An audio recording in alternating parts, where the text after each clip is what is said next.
There is absolutely no one in my studio audience here today, and that should make some very powerful people in the media and in the government very happy, because these people don't want you to hear what my guests have to say today. In fact, over the last few years, they've gone to great lengths to either marginalize them, their reputations, the facts that they want to tell you. In fact, they've gone to great lengths to make sure that you don't hear the words that they want to speak.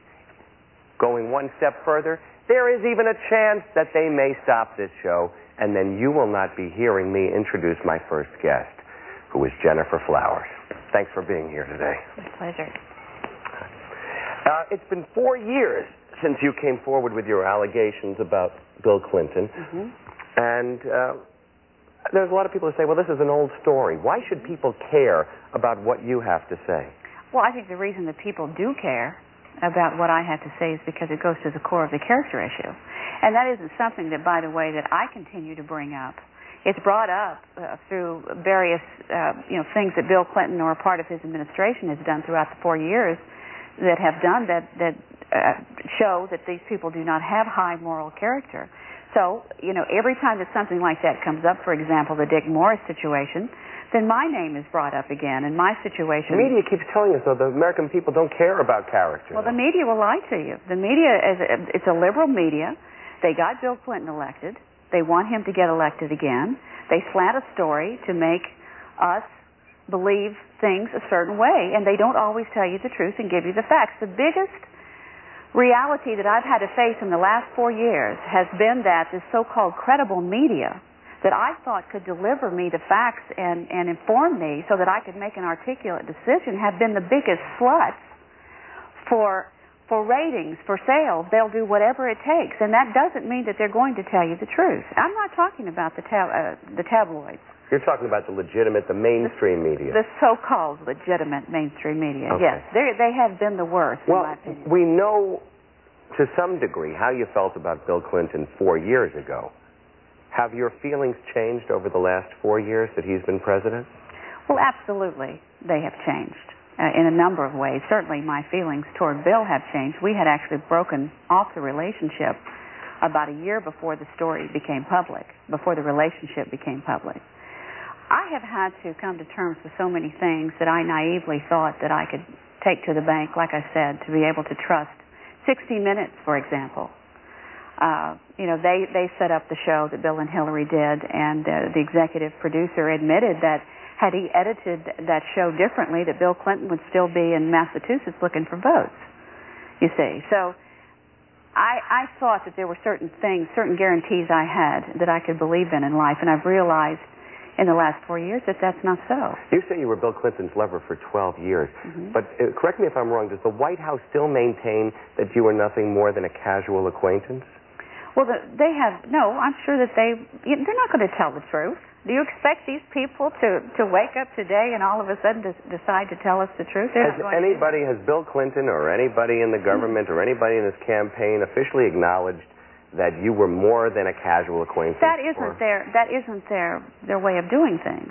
They're not going to acknowledge that. What has been acknowledged as fact is the corroboration of my story, first of all, with my tapes. I mean, Bill Clinton, in his own words, admits a relationship with me and what he's willing to do to shut down the story and so on. Well, it goes even further than that. You claim that you became pregnant with Bill Clinton's baby. I did become pregnant with Bill Clinton's baby. Did you tell him? Oh, of course I did. And what was his reaction? Well, he was very kind and sweet, but he didn't say, I'll divorce my wife and I'll marry you and we'll have this child together and everything will be great. Did you want him or expect him to say that? I wanted him to say it, but I didn't really expect him to say it, and he didn't say it. What he said was very comforting. What he didn't say broke my heart. But it was something that I felt like I had to deal with on my own. I had no intentions of raising a child by myself, and I made the decision to have an abortion, and that's something that I've had to live with every day of my life since. Let me ask you a few things about events that have occurred over the last 4 years that also involve scandal, that you might have a bit of a different slant on. Things like the Dick Morris case. Dick Morris, who was involved with a prostitute, who he told secret government information to her. He allowed her to listen in on private conversations with the president. What was your reaction to that scandal? I have been amazed, actually, that something like that hasn't happened before now with Bill. Well, maybe it has. Or with, maybe we just don't know about it. Well, you're very correct. It indeed could have, and they somehow managed to squash it, which they're very good at. I thought that was very unwise of Dick Morris to be that foolish, but I think it was a typical example of a man thinking with his little head instead of his big head. And he obviously has a big ego. I mean, Bill Clinton has talked about Dick Morris to me over the years and has been impressed with this man's savvy and with his intelligence. But this guy gets his ego stroked on an ongoing basis, and generally the womanizing is part of that ego stroking, and he got carried away. Paula Jones' case. Your reaction to that? Here's another woman claiming she was sexually harassed by Bill Clinton when he was governor. I have ambivalent feelings about that. I'd never known Bill to be a harasser-type person. He never sexually harassed me. In fact, the first evening we spent together, he kissed me on the cheek goodbye and patted me on the hand a couple of times, did not try to force himself on me. So you can't see him doing that? I can't see him doing that, and she even admits that he said, I don't want you to do anything that you don't want to do. Somewhere down deep, though, there's still part of you that likes Bill Clinton. I can see that. Well, because I'm defending him I just try to be honestly, Richard, with my feelings. I mean, well, you can like a person and still think that they're not going to be a good president, or that they don't have the qualities, or that they have a bad I don't think that he's been a horrible president, Richard. I don't think he's done a horrible job. It just makes me very uncomfortable that most of the people that went into the White House with him have either been indicted or are in prison or about to be indicted. I mean, that sort of thing makes me uncomfortable because I'm wondering, as a citizen of this country, how is this going to affect my life? Okay. How has it affected your life in terms of your own personal harassment? People who have tried to keep you from telling your story. What has happened to you? Well, it's been tremendous, actually. I've had various projects that people will call me with an idea for a project that would be something very high profile, and they'll get a telephone call and say, we would rather you not do this with Jennifer.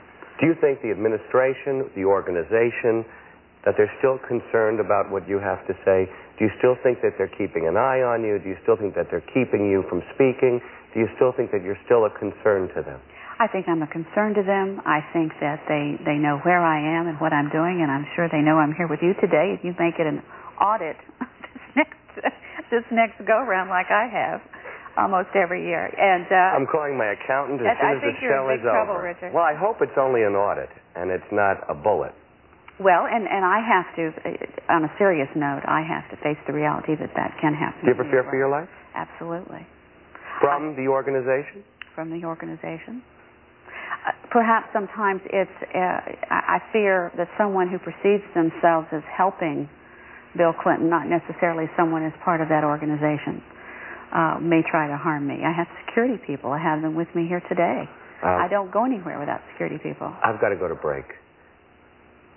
But I want to ask you when we come back, so think about this while we go to break. Who are you voting for on Election Day for president? We're going to be right back. Stay with us.